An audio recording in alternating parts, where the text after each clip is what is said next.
सिलीगुड़ी में भूमि खोने वाले लोगों ने कौवाखाली पोराझाड़ भूमि रक्षा समिति के बैनर तले किया प्रदर्शन। मेयर ने मिलकर दिया समाधान का आश्वासन।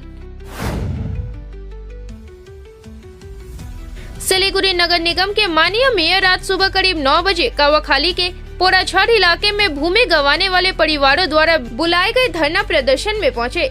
धरना प्रदर्शन कौवाखाली पोराझाड़ भूमि रक्षा समिति के बैनर तले आयोजित किया गया था, जिसमें बड़ी संख्या में प्रभावित परिवारों ने हिस्सा लिया। प्रदर्शनकारी परिवारों का आरोप है कि विकास परियोजनाओं के नाम पर कई वर्ष पहले उनकी जमीन अधिग्रहित कर ली गई थी, लेकिन अब तक उन्हें पर्याप्त मुआवजा और पुनर्वास नहीं मिला है। स्थायी समाधान और उचित पुनर्वास की मांग को लेकर वे धरने पर बैठे। मेयर ने मौके पर पहुंचकर आंदोलनकारियों से बातचीत की और उनके समस्याओं को ध्यानपूर्वक सुना। उन्होंने आश्वासन दिया कि मामले को गंभीरता से लिया जाएगा तथा प्रशासन के संबंधित विभागों से चर्चा कर आवश्यक कदम उठाए जाएंगे। प्रदर्शनकारियों ने कहा कि जब तक उनकी मांगों पर ठोस कार्रवाई नहीं होती, वे अपना आंदोलन जारी रखेंगे।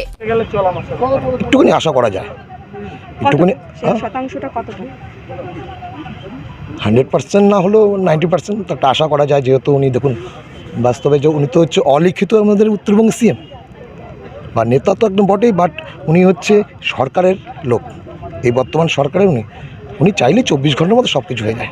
কারণ ওনার সাথে কন্টিনিউ হয়তো সিএমের সাথে ওনার খুব একটা গভীরভাবে আছে, যোগাযোগ ব্যবস্থাপনা আছে, আর আশাবাদী, খুবই আশাবাদী।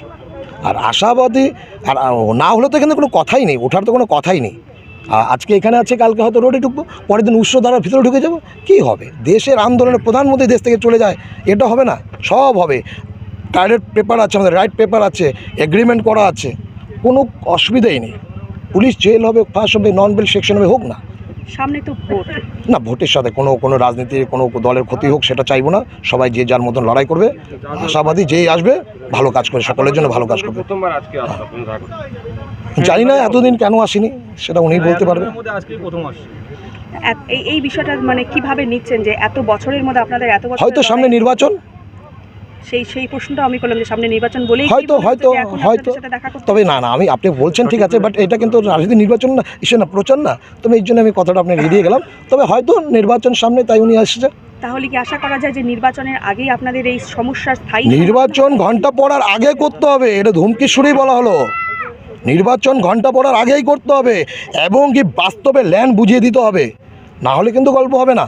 এরপরও যদি স্থায়ী সমস্যা, রোড একদম অনির্দিষ্টকালে রোড বন্ধ যা হবে, রোড বন্ধ হয়ে যাবে। আপনাদের এটাও বলছি, আপনাদের মিডিয়ার মাধ্যমে 4 দিন সময়সীমা দেওয়া হলো। 4 দিনের মধ্যে যদি কোনো রকম এসডিডি থেকে সদুত্তর না আসে বা বাস্তবে কিছু না পাওয়া যায়, তাহলে কিন্তু অনির্দিষ্টকালে রোড অবরোধ, রোড বন্ধ হবে, কাজও বন্ধ করবো। রোড বন্ধ করার আগে আমরা কাজটা বন্ধ করবো।